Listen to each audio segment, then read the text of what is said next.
నమస్కారం ఘంటారావానికి స్వాగతం. ముందుగా ప్రధాన అంశాలు. మద్యం కుంభకోణం కేసులో నిందితులకు బెయిల్, ముగ్గురికి షరతులతో మంజూరు చేసిన ఏసీబీ కోర్టు.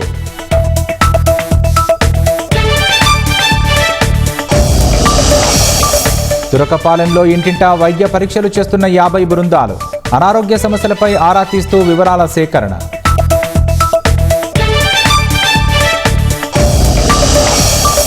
హైదరాబాద్లో శోభాయమానంగా గణనాథుల నిమజ్జనం, హుస్సేన్ సాగర్ పరిసరాల్లో కిక్కిరిసిన భక్తులు.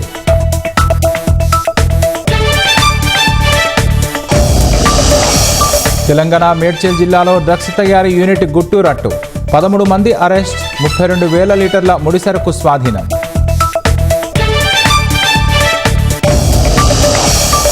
రష్యా ఉక్రెయిన్ యుద్ధం ఆపడం కష్టతరమన్న ట్రంప్, ఎన్నికల వేళ ఇచ్చిన హామీని నెరవేర్చలేకపోతున్నానంటూ వివరణ.